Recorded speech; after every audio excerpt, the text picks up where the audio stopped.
सभी को प्रणाम। जय गुरुदेव। परम पूज्य गुरुदेव, परम वंदनीय माता जी के दिव्य स्वाध्याय में आप सभी का स्वागत है। आइए आज के स्वाध्याय का क्रम शुरू करते हैं जय घोष और गायत्री मंत्र से। बोलिए परम पूज्य गुरुदेव की जय, परम वंदनीय माता जी की जय, दादा गुरुदेव की जय, युगाधिपति महाकाल की जय। कमर सीधी कर लें, दोनों हाथ गोद में। भगवान सूर्य के तेजस्वी स्वरूप का ध्यान और उनकी स्वर्णिम दिव्य किरणों को माँ गायत्री की प्राण चेतना के रूप में आत्मसात करने का भाव, और इस आत्मसात करने से हमारे दृष्टिकोण में, हमारे सोचने समझने की शक्ति में, हमारे क्रियाकलापों में, हमारे विचारधाराओं में, हमारी भावनाओं में माँ गायत्री की प्राण चेतना समाविष्ट होती चली जा रही है, हमें ऊर्ध्वगामी बनाते चली जा रही है।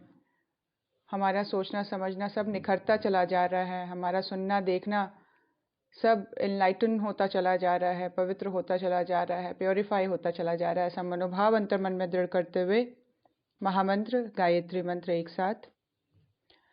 ओम भूर्भुवः स्वः तत्सवितुर्वरेण्यं भर्गो देवस्य धीमहि धियो यो नः प्रचोदयात्। ओम गुरुर्ब्रह्मा गुरुर्विष्णु गुरुरेव महेश्वर गुरु साक्षात् परब्रह्म तस्मै श्री गुरवे नमः। अखंडानंदबोधाय शिष्यसंतापहारिणे सच्चिदानंदरूपाय तस्मै श्री गुरवे नमः। तस्मै श्री गुरवे नमः। ओम श्री गुरुदेवाय नमः। आवाहयामि स्थापयामि ध्यायामि गंधाक्षतं पुष्पाणि धूपं दीपं नैवेद्यं समर्पयामि ततो नमस्कारं करोमि। ओम श्री गुरुदेवाय नमः।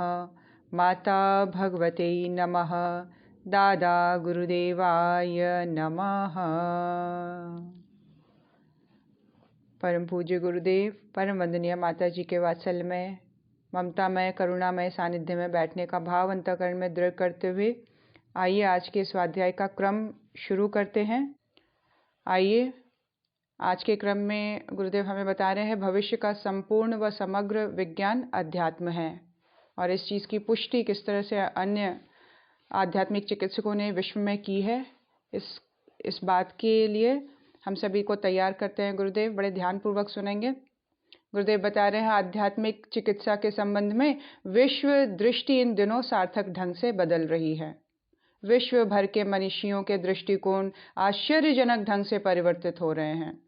लोक दृष्टि भी इस संबंध में परिमार्जित व परिवर्तित हो रही है। आज से कुछ सालों पहले आध्यात्मिक सिद्धांतों, तकनीकों व प्रयोगों को अवैज्ञानिक कहकर खारिज कर दिया जाता था। लोकमानस भी वैज्ञानिक प्रयोगशालाओं से मिली जानकारियों को जीवन के सर्वोच्च संदेश के रूप में सुनता व स्वीकार करता था। पर 21वीं सदी के इन 4 सालों में स्थिति काफ़ी कुछ बदल रही है। विश्व मनीषियों को लगने लगा है कि प्रायोगिक पड़ताल के बिना आध्यात्मिक दृष्टिकोण व तकनीकों को नकारना अवैज्ञानिकता की पराकाष्ठा है। इसी तरह से लोकमानस को यह अनुभूति हुई है कि प्रयोगशालाओं से मिली जानकारियों में शुभ के साथ अशुभ भी मिला हुआ है, और इसके अंधे उपयोग से हानियां भी संभव हैं। अब जिस तरह से गुरुदेव बता रहे हैं कि समय के साथ साथ लोगों का दृष्टिकोण भी बदलता चला जा रहा है। पहले अध्यात्म को लेकर फूहड़पंथी वाली मानसिकता ज़्यादा फैली हुई थी। साइंटिफिक तरीके से स्पिरिचुअलिटी को समझना तो बहुत ही दूर था। लेकिन आज जहाँ पर विश्व के बहुत बड़े चढ़े मनीषीगण मनोवैज्ञानिक, बहुत सारे हद तक बड़े बड़े लेखकों ने भी इसके ऊपर बहुत कुछ लिखा, बहुत कुछ पाया। उन्होंने बहुत बड़ी बड़ी शोधें हुई और ये पाया गया कि अध्यात्म जो है वो पूरी तरह से विज्ञान सम्मत है और इसकी एक्सेप्टेंस लोकमानस के क्षेत्र में भी अब बढ़ने लगी है। अनुभवों की इस श्रृंखला में कुछ और अनुभव भी हुए हैं। वैज्ञानिक चिकित्सा के सभी आयाम की अनेकों असफलताएं व भारी दुष्प्रभाव भी सामने आए हैं। वैज्ञानिक चिकित्सा के सभी आयाम की अनेकों असफलताएं व भारी दुष्प्रभाव भी सामने आए हैं। वैज्ञानिक चिकित्सा की विज्ञान, आध्यात्मिक नहीं, वैज्ञानिक चिकित्सा की बात कर रहे हैं कि आज हम बहुत सारे साइड इफ़ेक्ट्स जैसी चीज़ों से भी हम गुजर रहे हैं, जहाँ पे वैज्ञानिक तौर पे चिकित्सा बताई जाती है। दवाइयों को ले लीजिए, डिफरेंट और ट्रीटमेंट्स ले लीजिए, उसके कितने सारे गलत दुष्प्रभाव हमारे जीवन पे सामने आए हैं। इस सच को सभी जानते हैं कि सभी ने प्रायः संपूर्ण 20वीं सदी साइड इफ़ेक्ट से लड़ते झगड़ते व पटखानी खाते गुजारी है। इस साइड इफ़ेक्ट्स की वजह से न जाने कितने मासूम मौत की नींद सोए हैं। एक बीमारी ठीक करने के चक्कर में कितनी ही नई बीमारियां उपहार में मिली हैं। दुनिया भर के कर्णधारों ने इस पर चर्चा भी की, चिंता भी जताई, परंतु समाधान न खोज सके। वैज्ञानिक चिकित्सा पद्धति के जो दुष्प्रभाव हैं उससे हम सबका जीवन अछूता नहीं रहा है। हम सब ने इस चीज़ को फील किया है कि जहाँ हम ऊपरी लेवल पर दवाइयों की, विटामिन्स की, इन सब सारी चीज़ों की जब हम अपने जीवन में उपयोग बढ़ाते हैं तो किस तरह से हमारा शरीर जो है वो लंबे समय तक के लिए स्वस्थ नहीं रहता है और बल्कि और नई बीमारियों के रूप में, साइड इफ़ेक्ट्स के रूप में चीज़ें हमारे जीवन को घेर लेती हैं। चुंबक चिकित्सा, रंग चिकित्सा, एक्यूप्रेशर, न जाने कितनी ही तकनीकें आजमाई गई हैं। फिर से पढ़ देती हूँ। अंत में थक हार कर सभी का ध्यान वैकल्पिक चिकित्सा की ओर गया है। चुंबक चिकित्सा, रंग चिकित्सा, एक्यूप्रेशर, न जाने कितनी ही तकनीकें आजमाई गई। इसी क्रम में आध्यात्मिक तकनीकों को भी परखा गया। इससे जो नतीजे मिले हैं उसे सभी को भारी अचरज हुआ, क्योंकि इसमें आशातीत सफलता पाई गई है। जब लोग थक गए, हार गए अपने मेडिकल साइंस के दिए हुए सॉल्यूशन से और उसके साइड इफ़ेक्ट से अपने जीवन को जब उन्होंने पूरी तरह से जराजीर्ण पाया, तो आगे विकल्प के रूप में मैग्नेटिक जो ट्रीटमेंट है, रंग कलर चिकित्सा है, एक्यूप्रेशर जैसे बहुत सारी चीज़ें आए और इसी को आजमाने के अंतर्गत कईयों ने आध्यात्मिक तकनीकों को भी परखने का अपना उपक्रम बनाया और नतीजे गुरुदेव बता रहे हैं कि बहुत ही अचरज, आश्चर्य कर देने वाले मिले और आशातीत सफलता भी प्राप्त हुई है। इसमें सबसे बड़ी बात जो यह है कि ये आध्यात्मिक तकनीकें अभी तक केवल आधे अधूरे ढंग से ही जांची परखी गई हैं। इन्हें अव्यवस्थित एवं अस्त व्यस्त तरीके से ही प्रयोग में लाया गया है।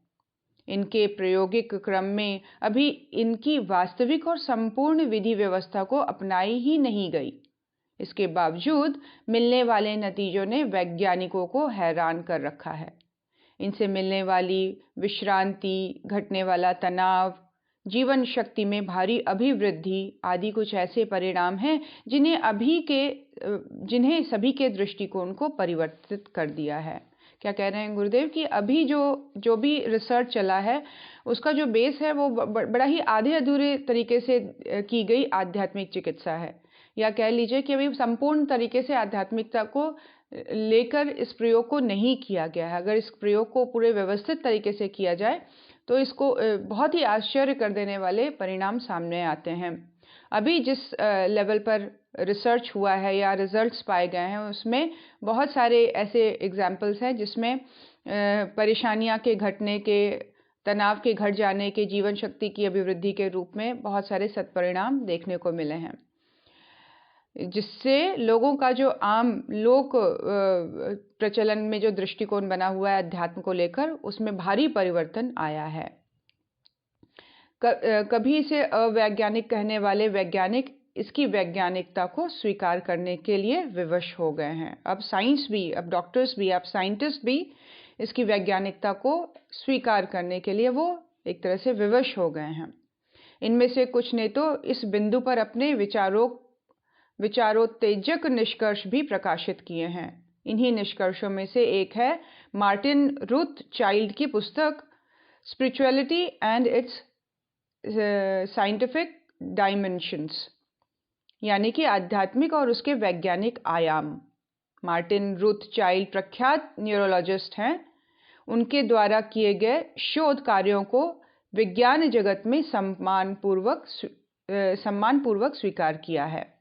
उन्होंने अपनी पुस्तक में आध्यात्मिक दृष्टि, सिद्धांत व प्रयोगों से संबंधित कई महत्वपूर्ण बिंदुओं पर चर्चा की है। उनका कहना है कि जो आध्यात्मिक सिद्धांतों की वैज्ञानिकता पर बिना किसी प्रायोगिक निष्कर्षों के प्रश्न खड़ा करते हैं, उन्हें सबसे पहले अपने वैज्ञानिक होने की जांच करनी चाहिए। उन्होंने एक तरह से एक बहुत बड़ा चैलेंज वैज्ञानिकों के सामने रख दिया और इस बात की पुष्टि की कि किस तरह से अध्यात्म का जो इफेक्ट है वो किस तरह से साइंटिफिक इफेक्ट मनुष्य के जीवन में पड़ता है, यानी कि अध्यात्म पूरी तरह से साइंटिफिकली बेस्ड है। और ये इस चीज़ को आप वो चैलेंज करते हुए बोलते हैं उन लोगों को जो अध्यात्म को साइंस की तरह नहीं मानते, उनको ये कहते हैं चैलेंज के रूप में कि जो आध्यात्मिक सिद्धांतों की वैज्ञानिकता पर बिना किसी प्रायोगिक निष्कर्ष के जो प्रश्न खड़ा कर देते हैं, जिन्होंने अपने जीवन में अध्यात्म का प्रयोग ही नहीं किया, जो कभी अध्यात्म से जुड़े ही नहीं, जिसको स्पिरिचुअलिटी का बेसिक लेवल ही नहीं मालूम है, वो किस तरह से इस तरह के प्रश्न खड़ा कर सकते हैं, किस तरह से क्वेश्चन कर सकते हैं कि अध्यात्म स्पिरिचुअली साइंटिफिकली प्रूव्ड नहीं है। तो इस तरह के प्रश्न को खड़ा करने के लिए सबसे पहले तो आपको अपने जीवन में आध्यात्मिकता को लानी पड़ेगी, अपने जीवन में इस तरह के बड़े बड़े प्रयोग करने पड़ेंगे, उस चीज़ को अनुभूति के लेवल पर लाना पड़ेगा, तब आप किसी भी तरह के प्रश्न को खड़ा कर सकते हैं। उन्हें सबसे पहले अपने वैज्ञानिक होने की जांच करनी चाहिए। उन्होंने चैलेंज कर दिया, उन्होंने सबसे बड़ा क्वेश्चन मार्क रख दिया कि वाकई अगर आप साइंटिस्ट हैं तो पहले तो प्रयोग करो। साइंस तो पूरी तरह से प्रयोग और सिद्धांतों पे बेस्ड है, सिद्धांत के साथ साथ प्रयोग का होना भी बहुत ज़रूरी है। बिना प्रयोग किए आप कैसे भी किसी निष्कर्ष पर आ सकते हो। ऐसा करने पर तो मुझे आपके वैज्ञानिक होने पर ही क्वेश्चन हो रहा है। रूथ चाइल्ड का यह कहना है कि विज्ञान किसी पुस्तक या विषय का नाम नहीं, यह एक विशिष्ट शोध विधि है जो एक खास तरह से अध्ययन करके किसी सत्य या सिद्धांत को प्रमाणित करती है। ये कहते हुए मार्टिन रूथ चाइल्ड एक सवाल उठाते हैं कि आध्यात्मिक सिद्धांतों की क्या किसी ने वैज्ञानिक शोध विधि से आधार पर परखने की कोशिश की है। मतलब विज्ञान को उन्होंने पूरी तरह से प्रायोगिक सिद्धांतों के ऊपर बेस्ड बताया है कि बिना एक्सपेरिमेंट के, बिना अनुभूति के विज्ञान को प्रूव नहीं किया जा सकता या किसी भी सब्जेक्ट की अवैज्ञानिकता को सिद्ध नहीं किया जा सकता है। तो आपने क्या कभी उसको प्रयोग के लेवल पर एक्सपीरियंस किया? इस तरह के क्वेश्चन उन्होंने उस समय के जो साइंटिस्ट हैं उनके समक्ष ऐसा रखा। यदि हाँ, तो फिर उनके शोध पत्रों पर सार्थक चर्चा होनी चाहिए। यदि नहीं, तो फिर इन्हें किसी को अवैज्ञानिक कहने के क्या आधार हैं? इस तरह से जो अवैज्ञानिकता की बातें करना स्वयं ही अवैज्ञानिक है। वो ये कह रहे हैं कि प्रयोग के लेवल पर अगर आपने कुछ रिसर्च पेपर्स निकाले हैं तो उसके ऊपर चर्चा होनी चाहिए। बिना चर्चा हुए, बिना अनुभूति के लेवल पर उतरे, बिना एक्सपेरिमेंट्स किए आप किस तरह से कह सकते हैं कि अध्यात्म वैज्ञानिकता पर आधारित नहीं है। और जो ऐसा कहता है बिना प्रयोग किए, वो उसके वैज्ञानिक होने पर ही बहुत बड़ा प्रश्न है। रूथ चाइल्ड अपनी इस पुस्तक के अन्य हिस्से में कहते हैं कि इन दिनों आध्यात्मिक चिकित्सा की ध्यान आदि जो भी तकनीकें प्रयोग में लाई जा रही हैं, उनके परिणाम उत्साहवर्धक हैं।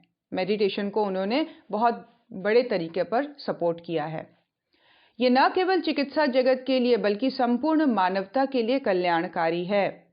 योग और आध्यात्म की जो भी तकनीकें शारीरिक व मानसिक रोगों को ठीक करने के लिए प्रयोग में लाई जा रही हैं, उनके परिणाम किसी भी वैज्ञानिक को यह कहने पर विवश कर सकती हैं कि spirituality is the integral science of the future, यानी कि अध्यात्म भविष्य का संपूर्ण विज्ञान है।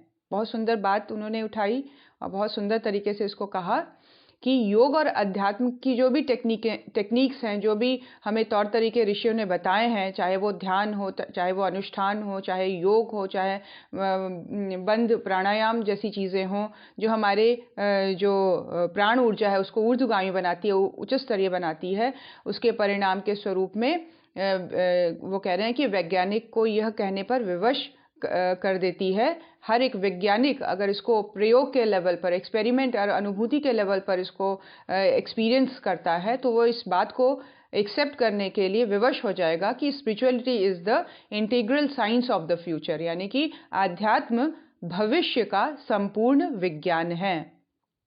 शारीरिक रोगों के साथ आध्यात्मिक तकनीकों के प्रयोग मनोरोग पर भी किए गए हैं।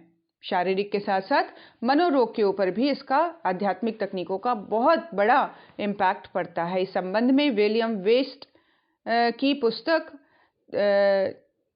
साइकोथेरेपी एंड स्पिरिचुअलिटी पठनीय है। इन सारी बुक्स के नाम आप नोट डाउन कर सकते हैं।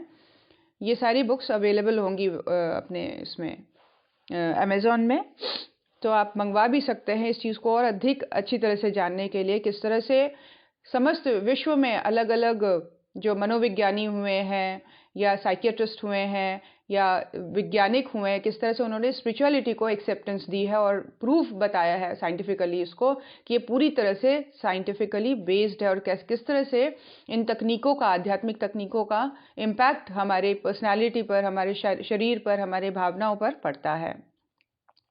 ये किताब का नाम फिर से पढ़ देती हूँ, विलियम वेस्ट की पुस्तक साइकोथेरेपी एंड स्पिरिचुअलिटी।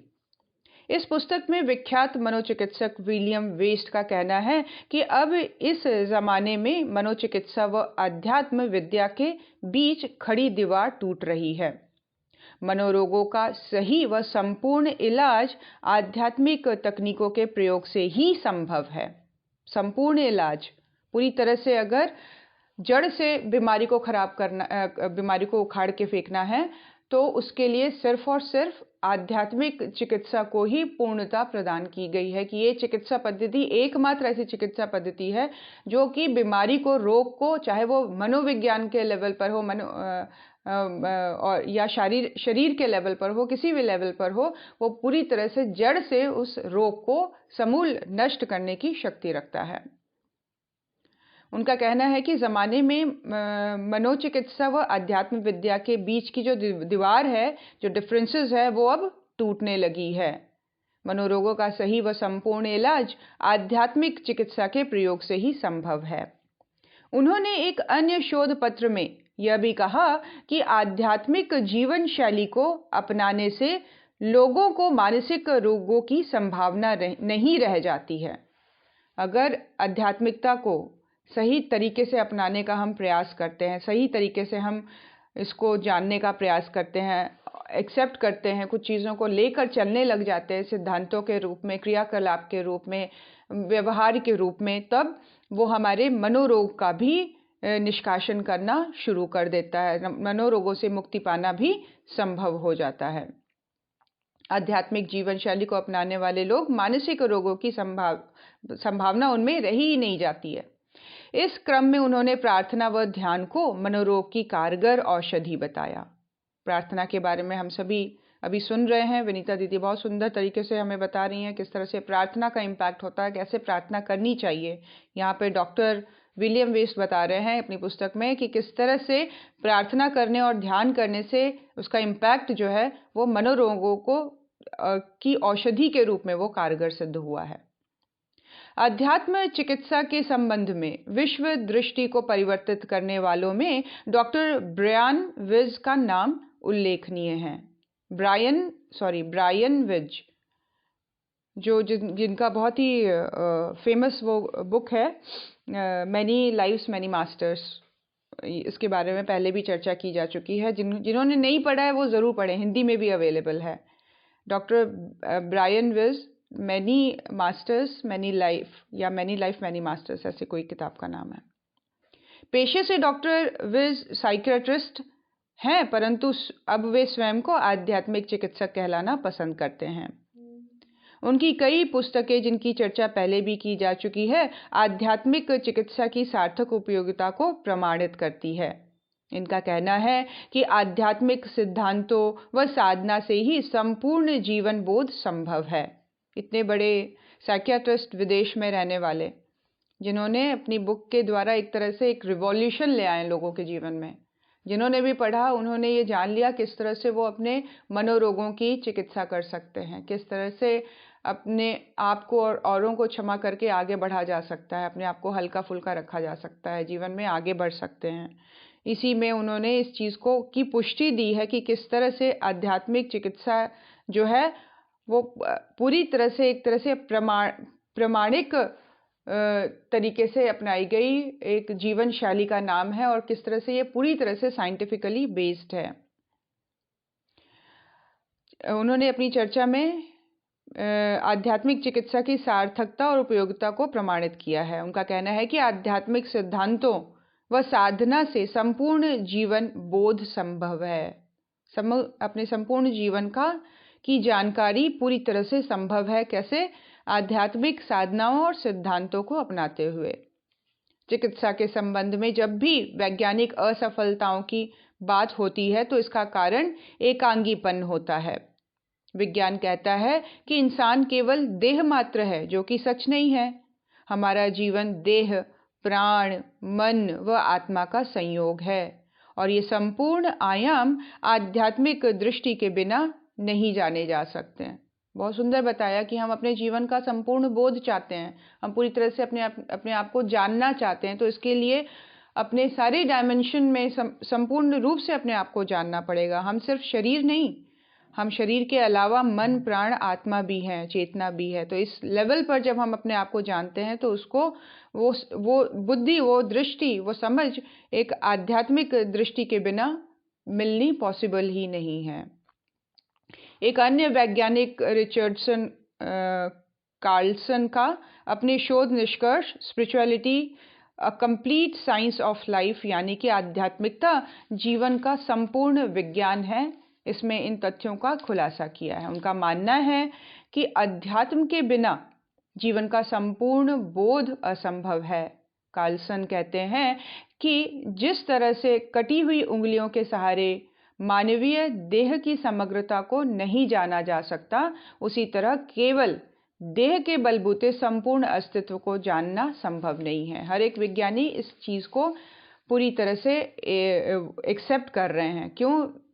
वेस्ट में क्या है कल्चर, मनुष्य वहाँ के मतलब अधिकांश जो मनोवृत्ति है वो लोक मानसिकता जो बनी ये हुई है कि हम ये शरीर ही हैं और ये शरीर के साथ हमारा अस्तित्व पूरी तरह से ख़त्म हो जाएगा। लेकिन इन मनोचिकित्सकों ने, वैज्ञानिकों ने, साइकियाट्रिस्ट ने, आध्यात्मिक चिकित्सकों ने इस बात की पुष्टि की है अपने लेखन के द्वारा, अपनी किताबों के द्वारा, अपने रिसर्च के द्वारा, अपने अनुभूति के द्वारा, कि हम सिर्फ वहाँ के लोगों को बताने का प्रयास किया है कि हम ये शरीर नहीं, इस शरीर के साथ हमारी चेतना है, हमारा मन है, हमारी आत्मा का अस्तित्व है, जिसका संपूर्ण बोध होना तभी पॉसिबल है जब हम आध्यात्मिकता को अपनाएं। जब हम अध्यात्म की ओर आगे बढ़ेंगे तो हम अपनी इस लेवल की एग्जिस्टेंस को हम जान और अनुभव कर पाएंगे, तभी हम इस मनुष्य जीवन का हमें संपूर्ण रूप से बोध होगा। आगे बता रहे हैं, उन्होंने अपनी पुस्तक में इस संबंध में कई सत्यों व तथ्यों का विश्लेषण करते हुए कहा कि जिस तरह 20वीं सदी विज्ञान की सदी साबित हुई है, उसी तरह 21वीं सदी अध्यात्म की सदी के रूप में देखी जानी व अनुभव की जाएगी। मतलब भविष्य का जो विज्ञान है वो आध्यात्म विज्ञान बन जाएगा। आध्यात्मिक लेवल पर, जैसे हमारे प्राचीन काल में हमारे वैदिक कालों के ऋषि मुनि हुआ करते थे, इन संपूर्ण ज्ञान को वो लेकर चला करते थे। उनके हिसाब से शरीर तो एक तरह से सिर्फ यंत्र मात्र था, उपयोग करने की वस्तु के लेवल पर इस बॉडी को लेकर वो चलते थे। फिर ना उनमें अहंकार था, ना उनमें कोई दुख क्लेश था। बहुत ही हाई स्टैंडर्ड पर, बहुत ही हाई लेवल पर वो मनुष्य के जीवन को जीते थे। बहुत सारे परेशानियों और कमियों के रहते उनका जो आत्मबल था, उनका जो प्राण बल था, वो एक्सट्रीमली बढ़ा चढ़ा था। किस लेवल पर? इस अंडरस्टैंडिंग के लेवल पर कि हमारी रियल एग्जिस्टेंस आत्मा के लेवल पर है। हमारी रियल एग्जिस्टेंस कॉन्शियसनेस के लेवल पर है। ये अंडरस्टैंडिंग, ये एक्सेप्टेंस उनके जीवन में बढ़ चढ़कर थी और बढ़ चढ़कर उन्होंने तप और साधनाओं के द्वारा बड़ी चढ़ी आध्यात्मिक उपलब्धियों को प्राप्त किया, जिसके बेस पर उन्होंने उस समय के लोगों को, समाज को, राष्ट्र को आगे बढ़ाया। तो ये आज के मनीषी जो कई सारे विदेशों में भी है, इस चीज़ को एक्सेप्ट करने लग गए हैं कि मात्र शरीर की जो समझ है उससे आगे बढ़कर जब हम आत्मा के लेवल पर अपने आप को समझेंगे तभी हमें संपूर्ण बोध होगा। और ये बोध होने के लिए जो जीवन शैली है, जो हमारी साधनाओं की तकनीकें हैं, जो अनुष्ठान और ध्यान वगैरह बताया जाता है, वो तकनीकें हैं जिसके द्वारा हम इस दिशा की ओर अग्रसर हो सकते हैं। इसके बिना जो जाना जाएगा वो अधूरा होगा। इसके बिना जो जाना जाएगा ये वैसा होगा जैसे उंगलियां तो कटी हुई हैं लेकिन हम छू कर पूरे शरीर को जानने का प्रयास कर रहे हैं। बिना उंगलियों के हम कैसे जानेंगे? उसी तरह से अपनी एग्जिस्टेंस को सही लेवल पर समझने के लिए अध्यात्म में एंटर करना, अध्यात्म में प्रवेश करना बहुत ज़रूरी है, क्योंकि ये फ्यूचर का साइंस है, ये हमारे भविष्य का विज्ञान है। आध्यात्म विज्ञान, आध्यात्मिक जीवन दृष्टि, आध्यात्मिक चिकित्सा के सिद्धांत व प्रयोगों को सभी इस सदी की महानतम उपलब्धि के रूप में अनुभव करेंगे। आने वाला समय सिर्फ और सिर्फ स्पिरिचुअलिटी के साइंस पर आधारित होगा और इस चीज़ की अनुभूति हर एक के जीवन में बढ़ती चली जाएगी।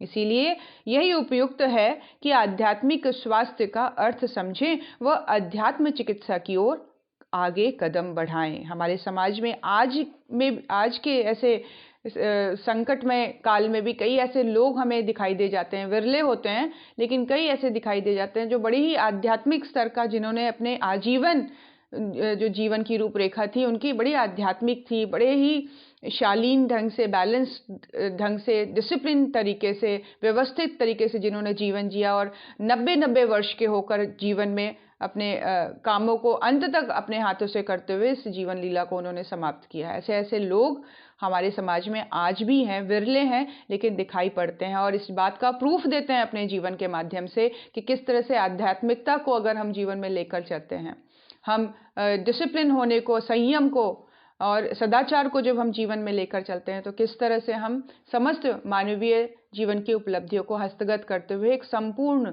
एक संतुष्टि भरा जीवन, एक हंसता खेलता जीवन लीला को हम अपनी इच्छा से समाप्त कर सकते हैं।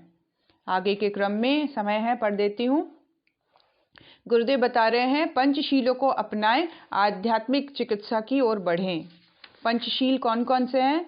अब पंचशील को अपनाएंगे और आध्यात्मिकता की ओर हम सभी आगे बढ़ेंगे। जो मेन पंचशील हैं उसके बारे में मैं पढ़ देती हूँ ताकि समय के साथ साथ हम इसको भी कंप्लीट कर दें। बड़े ध्यानपूर्वक सुनेंगे, नोट डाउन जिनको करना है नोट डाउन भी कर लेंगे। आध्यात्मिक चिकित्सा के पंचशीलों की संज्ञा इन्हें दी जा रही है, जो आगे 5 पॉइंट बताएंगे। इन्हें माँ गायत्री के पंचमुख और उनके पूजा के प्रयुक्त होने वाले पंचोपचार भी कहा जा सकता है। पंचमुखी गायत्री की फोटो या प्रतिमा हम सब ने देखी है। उन मुखों के रूप में पंचशील हमें बताया जा रहा है कि कौन से 5 नियम हैं जिनको जीवन में लेकर चलना है, जिससे हम आध्यात्मिक चिकित्सा के रूप में, चिकित्सक के रूप में अपने आप को भी बढ़ा सकते हैं, अपने आप को भी जीवन में अग्रसर कर सकते हैं। माँ गायत्री के पंचमुख और उनकी पूजा में प्रयुक्त होने वाले पंचोपचार भी कहा जा सकता है। इन्हें आध्यात्मिक चिकित्सा में अभिरुचि है, उन्हें इस बात की शपथ लेनी चाहिए कि इसका पालन वे अपने व्यक्तिगत जीवन में संकल्प पूर्वक करें। जो आगे 5 पॉइंट्स बताए जाएंगे उसके लिए जो सच्चा अध्यात्म विज्ञानी बनना चाहता है, सचमुच अध्यात्म में आगे प्रवेश करना चाहता है, वो पूरी तरह से संकल्पित होकर इसको निभाएं। आध्यात्मिक चिकित्सा के विशेषज्ञों ने इसे अपने स्तर पर आजीवन अपनाया है। यही उनकी दिव्य विभूतियों और आध्यात्मिक शक्तियों का स्रोत साबित हुआ है। अब बारी उनकी है जो आध्यात्मिक स्वास्थ्य व इसकी प्रयोग विधि से परिचित होना चाहते हैं। इच्छा यही है कि उनमें इन पंचशीलों के पालन का उत्साह उमड़े और वे इसके लिए शारदीय नवरात्रि से साधना स्तर का प्रयत्न आरंभ कर दें। शारदीय नवरात्रि से इसका प्रयत्न, नवरात्रि जो भी हमारी जो अब नेक्स्ट आएगी अब तो हम नए साल में प्रवेश करने जा रहे हैं। मार्च में जो नवरात्रि आएगी, कह रहे हैं यहाँ पर नवरात्रि से ही इस उपक्रम को अपनाना अपने जीवन में शुरू कर दें। क्या क्या है ये 5 पंचशील, बड़े ध्यानपूर्वक सुनेंगे। पहला, बने अपने आध्यात्मिक विश्व के विश्वामित्र। ये कैसे बनना है बता रहे हैं गुरुदेव। जिस दुनिया में हम जीते हैं उसका चिंतन व व्यवहार ही यदि हमें अपने को प्रेरित प्रभावित करता रहे तो फिर आध्यात्मिक जीवन दृष्टि अपनाने की आशा नहीं के बराबर रहेगी। बड़े ध्यानपूर्वक सुने क्या कह रहे हैं गुरुदेव। क्या कह रहे हैं कि जिस दुनिया में हम रह रहे हैं, अगर हमारा चिंतन, हमारा व्यवहार उस दुनिया के तौर तरीकों से प्रभावित हो रहा है तो आध्यात्मिक जीवन दृष्टि अपनाने की आशा ही छोड़ देनी चाहिए। आशा छोड़ दीजिए। अगर संसार में हो रही घटनाओं, लोगों के व्यवहार, लोगों का चाल चलन, लोगों का सोच विचार, लोगों का आदान प्रदान इतना इम्पोर्टेंट लग रहा है, बहुत हमारे जीवन शैली को ही प्रभावित करता चला जा रहा है, हमारे विचार उसमें रंगते चले जा रहे हैं, हमारी सोच विचारना इससे हटकर नहीं चल पा रही है, तो उनको ये आशा छोड़ देनी चाहिए कि उनके जीवन में कभी अध्यात्म विज्ञान जागृत होगा। इसके लिए संसार से अलग, संसार से उठकर सांसारिक चीज़ों से अपने आप को अटैच करने की वृत्ति, नहीं करने की वृत्ति का जागरण करना होगा। लोग तो वासना, तृष्णा और अहंकार का पेट भरने के अलावा और किसी श्रेष्ठ मकसद के लिए न तो सोचते हैं न करते हैं। उनका प्रभाव और परामर्श अपने ही दायरे में घसीटता चला जाता है। सबसे बड़ा दुखी इंसान कौन है संसार में? जिसका मैं बहुत बड़ा है, जो सोच रहा है तो अपने लिए, कर रहा है तो अपने लिए, दुखी है तो अपने लिए, सुखी है तो अपने लिए, उसका सब कुछ अपने साथ इतनी गहराई से जुड़ा हुआ है कि वो कभी किसी दूसरे के पलड़े में अपने आप को खड़ा करके देखता ही नहीं है। वो सबसे बड़ा दुखी इंसान है। गुरुदेव कह रहे जिसका अहंकार, जिसकी इच्छाएं, जिसकी वासनाएं अपने तक ही सीमित रह गई हैं, जिसका जीवन जीने का मकसद सिर्फ और सिर्फ अपने बारे में सोचना है, वो कभी भी आध्यात्मिक दृष्टि को अपनाने की आशा ही ना करें। उनका प्रभाव और परामर्श अपने ही दायरे में घसीटता चला जाता है। यदि जीवन में आध्यात्मिक चिकित्सा करनी है तो सबसे पहले अपना प्रेरणा स्रोत बदलना पड़ेगा। जो आप कैसी चीज़ से मोटिवेटेड रहते हैं, किस चीज़ से मोटिवेशन आपको, कौन सी श्रेष्ठ चीज़ का मोटिवेशन आपके जीवन में चलता चला जा रहा है, उस चीज़ का बदलाव लाना पड़ेगा। किस बेस पर आपकी थिंकिंग प्रोसेस है, क्या सोचते हैं, क्या करते हैं, किस तरह से अपने दिन को व्यतीत करते हैं, समय का किस तरह से आपने डिवीजन किया हुआ है, किस तरह से कार्य करने की प्रणाली है, जीवन जीने की प्रणाली है, आपका प्रेरणा स्रोत कौन है जीवन में। परामर्श के नए आधार अपनाने पड़ेंगे, अनुकरण करने के नए आदर्श ढूंढने पड़ेंगे। कुछ एक ऐसे जबरदस्त पॉजिटिव लोगों का, पॉजिटिव विचार धाराओं का, चाहे वो यूट्यूब के रूप में ही ले लीजिए, अच्छे लोगों को सुनिए, श्रेष्ठ लोगों को देखिए, अच्छे काम करने वालों को प्रेरणा स्रोत बनाइए, ताकि उस तरह का हमारा जीवन शैली बने, उस तरह का हमारी सोचने समझने की पद्धति विकसित हो। सोचते कैसे हैं गुरुदेव, सोचते कैसे हैं? कभी इस बात पे चिंतन किया है कि गुरुदेव के सोचने का ढंग क्या होगा, वो कैसे किस तरह से सोचते होंगे, किसी भी चीज़ को देखने का नज़रिया उनका कैसा होता होगा। तो जब हमारी प्रेरणा स्रोत जो है वो उच्च स्तरीय होती चली जाएगी, तब हम अपने जो कह रहे हैं व्यवहार के लेवल पर, चिंतन के लेवल पर हम सही मायने में आशा कर सकते हैं कि हम अपने जीवन दृष्टि को आध्यात्मिक बना सकते हैं। इसके लिए आध्यात्मिक चिकित्सा के मर्मज्ञों व चिकित्सकों को अपना प्रेरणा स्रोत बनाना होगा। हाँ, यह सच है कि ऐसे लोग विरले होते हैं, हर गली कूचे में इन्हें नहीं ढूंढा जा सकता। ऐसी स्थिति में हम उन महान आध्यात्मिक चिकित्सकों के विचार के संसर्ग में रहना चाहिए जिनका जीवन हमें बार बार आकर्षित करता है। और हम उन भाग्यशाली लोगों में से हैं आज हम सभी कि डेटा और इन्फॉर्मेशन के नाम पर बाढ़ आई हुई है। आप जैसा इन्फॉर्मेशन अपने जीवन में चाहते हैं, जैसा डेटा चाहते हैं, जैसी जानकारी चाहते हैं, उसका समुद्र हमारे हाथ में, एक क्लिक में हमारे सामने बैठा हुआ है।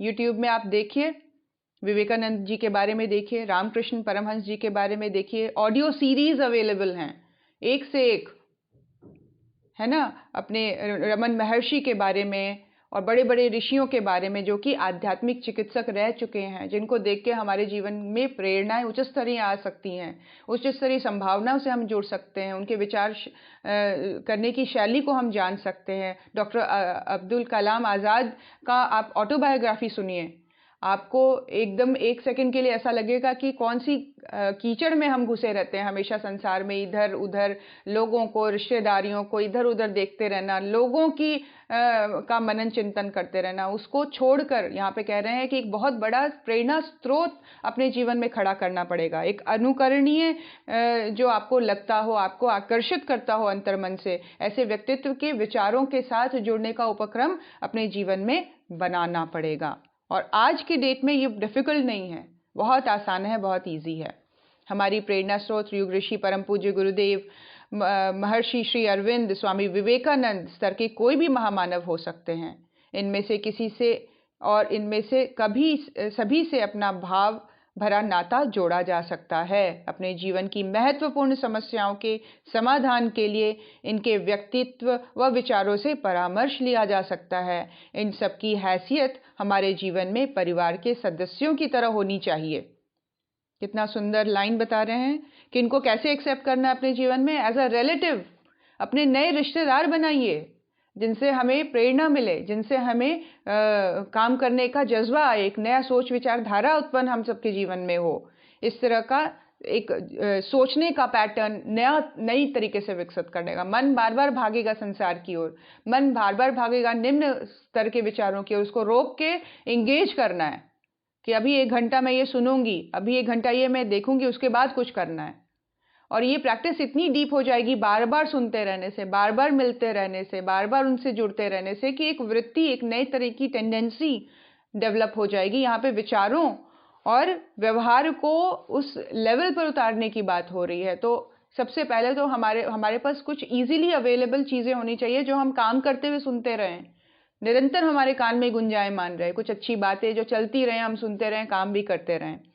क्योंकि मन जो है उसको बांधना होगा किसी अच्छी बात के साथ। मन को यहाँ पर बांध देने की बात हो रही है। अपने रिश्ते नातों इनमें से किसी से भी या इनमें से सभी से अपना भाव भरा नाता जोड़ा जा सकता है।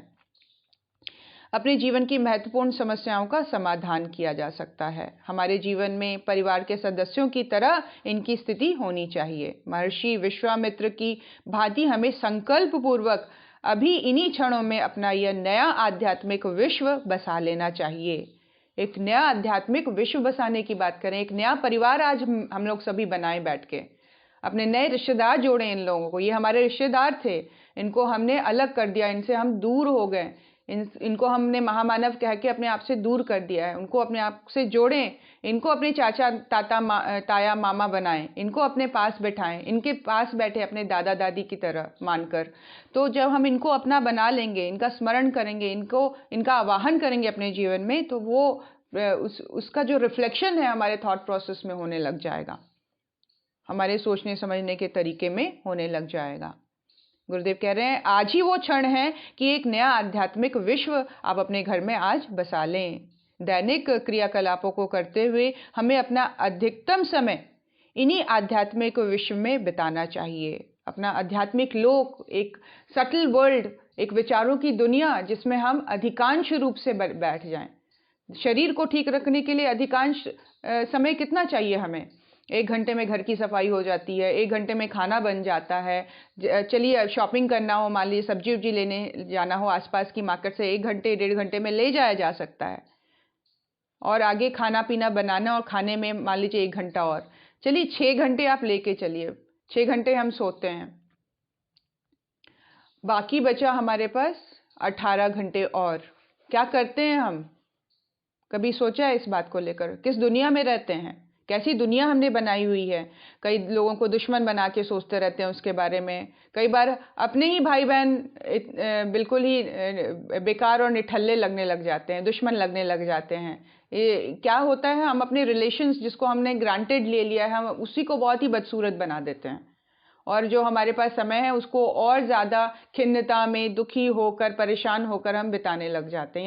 यहाँ पे गुरुदेव कह रहे हैं किसी ऐसे लोगों को अपने आप से जोड़े जो आपके प्रेरणा स्रोत बने, जिनके विचारधारा हमने हमारी जीवन को जीने की एक नए आयाम पे ले जाए, एक नए डायमेंशन पे ले जाए, एक नया विचार करने का तरीका हमें समझ में आए।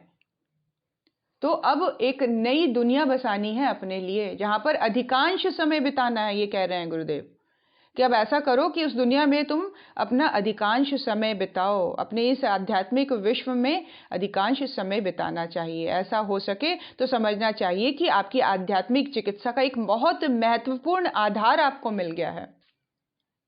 आपकी ट्रीटमेंट का अभी से, आज से, इसी क्षण से ये प्रक्रिया चालू हो गई है, जब से हमने अपने एक आध्यात्मिक संसार को प्रतिष्ठित कर दिया।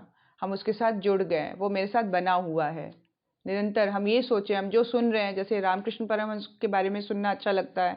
अब क्या है, 1 घंटा सुना, अब फिर मनन में उन्हीं के साथ जुड़े हुए हैं। कैसे उन्होंने किया, कैसे उन्होंने बोला होगा, कैसे इसका इम्पैक्ट होना चाहिए मेरे जीवन में, किस तरह से ये मेरे जीवन के सोच समझने के तरीके को बदल दे, सोचना कैसे चाहिए, वो सोचते कैसे हैं। श्री रामकृष्ण परमहंस स्थितियों को लेते कैसे हैं, वो सोचते कैसे हैं, वो किस तरह से अपने जितने भी उनके शिष्य हैं उनके जीवन का समाधान करते हैं।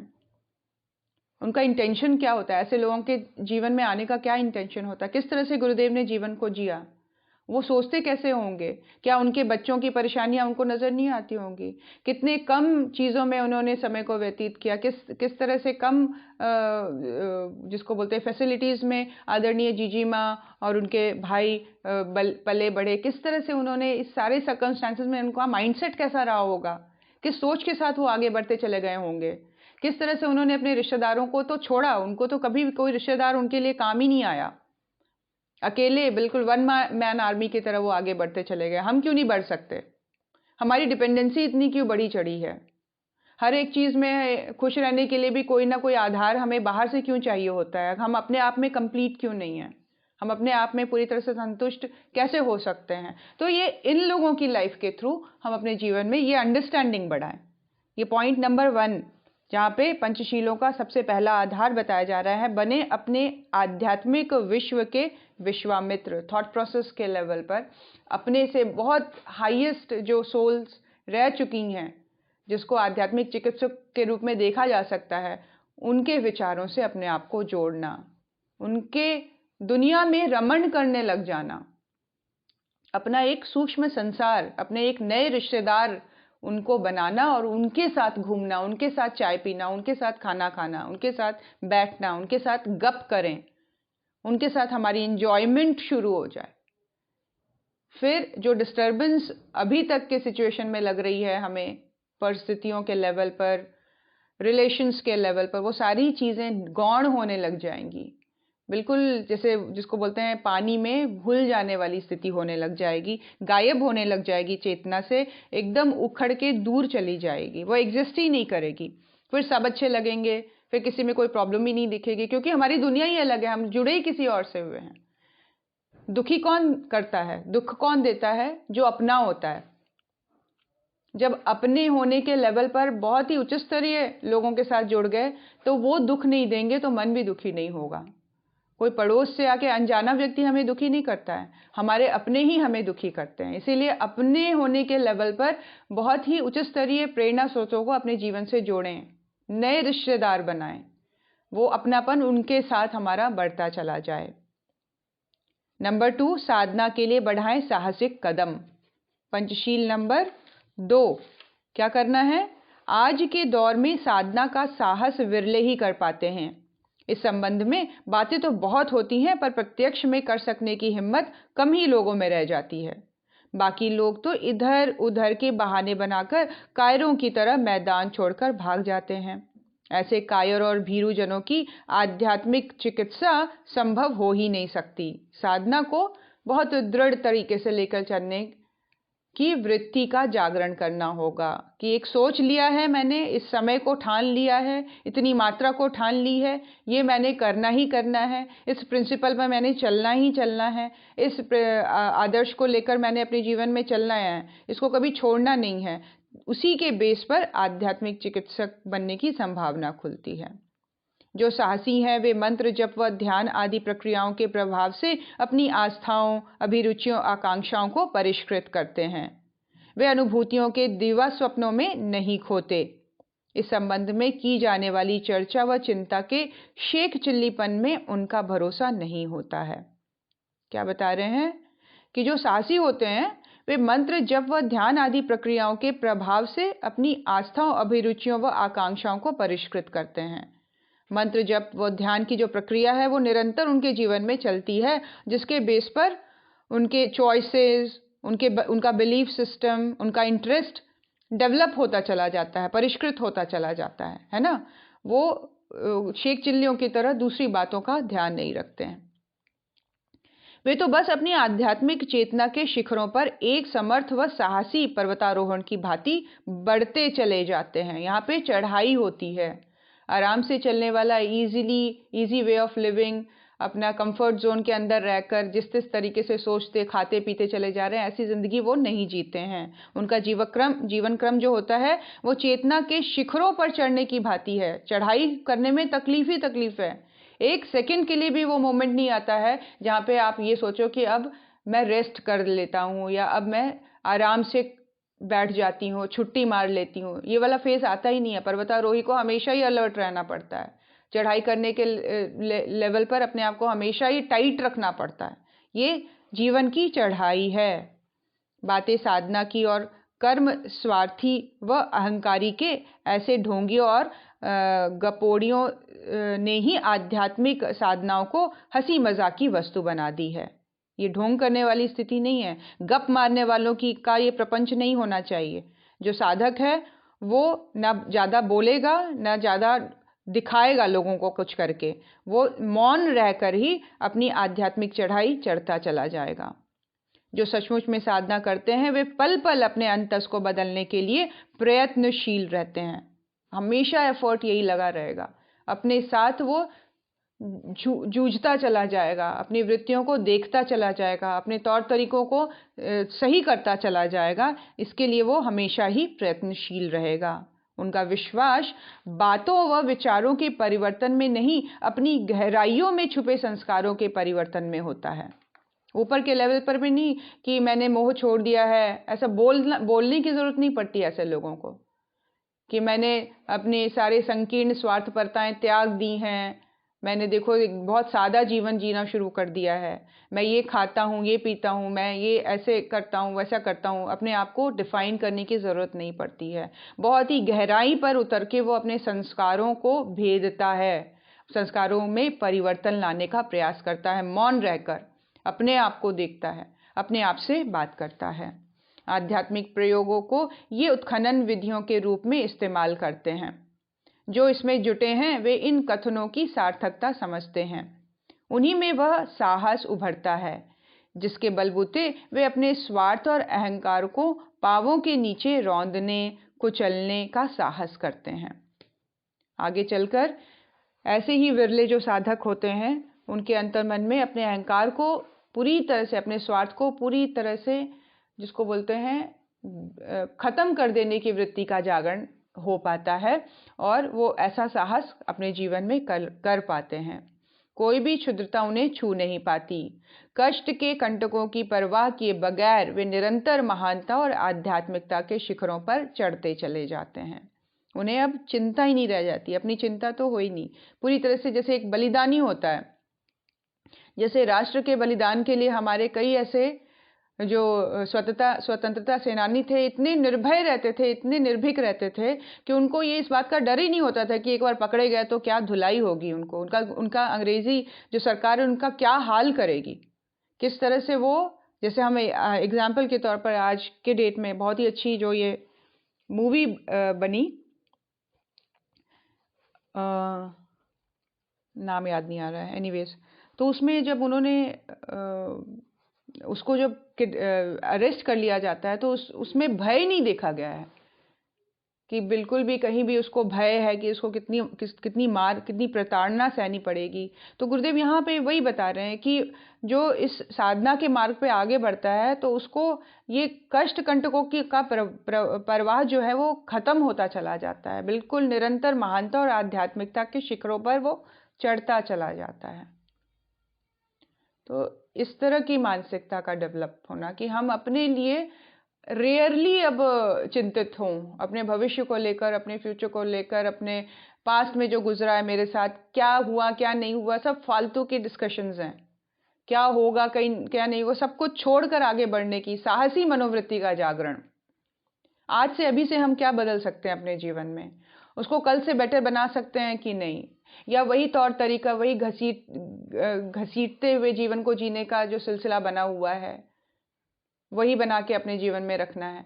तो ये गुरुदेव कह रहे हैं कि आध्यात्मिकता जो है वो साहसी लोगों का कार्य क्षेत्र है। यहाँ पर भीरू मानसिकता के लोग, डब्बू मानसिकता के लोगों का काम नहीं है, जो बोलते तो बहुत है लेकिन करने के नाम पर बहुत ही, जिसको बोलते हैं क्षुद्र देखा जाता है, कमजोर देखा जाता है। तो पंचशीलों में दूसरा पंचशील साधना को बढ़ाना है। साधना में निरंतरता बनी रहे, साधना के साथ हमारा संकल्प जुड़ा रहे। सर्दियों में सुबह नहीं उठने का क्रम शुरू हो जाता है कि भाई बहुत ठंड है, अब रजाई से नहीं, अब तबीयत खराब हो जाएगी, शरीर ये वो, सब कुछ सोच के ऊपर बेस्ड है। हम कितना कमज़ोर से कमज़ोर होकर सोच लें या हम कितने साहसी से साहसी होकर सोच लें। और इस चीज़ को एक्सपेरिमेंट करके देखिए कि जिस दिन आप पॉजिटिव सोच के रहते हैं, अरे ठंड है तो ठंड है, क्या है, फ़र्क क्या पड़ता है, और पानी में ही काम कर ले तो उस दिन ठंड नहीं लगेगी। जितना पानी में काम करेंगे, जितना बाहर निकल के घूम के आ जाएंगे, ठंडी हवा खा के आएंगे, घर में आके आराम से घूमेंगे, बैठेंगे। एनीवेज, मानसिकता की बदलने की बात हो रही है। आध्यात्मिकता में मेंटालिटी को, सोचने देखने और करने की जो मेंटालिटी है उसको बदलने की बात है। इससे कम में काम ही नहीं चलेगा, है ना। अपने संस्कारों की गहराइयों में उतरने की बात हो रही है कि आध्यात्मिक प्रयोग को एज अ माइनिंग लेवल पर लिया जाए कि जब ध्यान कर रहे हैं तो अंतर चेतना में वो प्रकाश अंदर तक गया है, तो फिर मेरे संस्कार पहले की तरह नहीं बने होने चाहिए। फिर मेरा सोचने समझने का जो नज़रिया वो पहले की तरह ना हो। उसमें चेंज आया कि नहीं, उसमें बदलाव आया कि नहीं, इस तरह से अपना ही एनालिसिस करते हुए आगे बढ़ते हैं। और ये शक्ति, वो बुद्धि, ये सामर्थ्य, ये करने की प्रतिभा वंदनीय माता जी, परम पूज्य गुरुदेव हम सब में उत्पन्न करें, हम सब में इस तरह की वृत्ति का जागरण करें। ऐसी प्रार्थना करते हुए गुरु सत्ता के चरणों में शत शत नमन। ओम नमोस्त्वनंताय सहस्त्रमूर्तये सहस्त्रपादाक्षि शिरोरुबाहवे सहस्रनाम्ने पुरुषाय शाश्वते सहस्रकोटियुगधारिणे नमः। सहस्रकोटियुगधारिणे नमः। ओम श्री गुरुदेवाय नमः। माता भगवते नमः। दादा गुरुदेवाय नमः। परम पूज्य गुरुदेव, परम वंदनीय माता जी के चरणों में स्पर्श, उनके चरणों का स्पर्श और उनके आशीर्वाद को लेने का गहन भाव अंतर मन में जागरण करते हुए वंदनीय माता जी के हाथों से औषधीय लड्डू लेने का भाव करें, उसको ग्रहण करने का भाव करें। और ग्रहण करने के बाद हमारी मानसिकता, हमारी सोच, हमारी विचारधारा जो हर एक चीज़ को क्रिएट करती है हमारे जीवन में, हमारे विचार ही हैं जो हमारे भविष्य का निर्माण करती हैं। हमारा सोचना समझना ही है जो हमारे लिए सर्कमस्टांसेस मैनिफेस्ट करता चला जाता है। ये समझना, सोचना, ये विचारधारा हमारा परिष्कृत होता चला जा रहा है, परिमार्जित होता चला जा रहा है। परिणाम स्वरूप शारीरिक रूप से स्वस्थ होते चले जा रहे हैं, मानसिक रूप से दृढ़ होते चले जा रहे हैं, भावनात्मक रूप से प्रखर होते चले जा रहे हैं। ऐसा मनोभाव दृढ़ कर लें।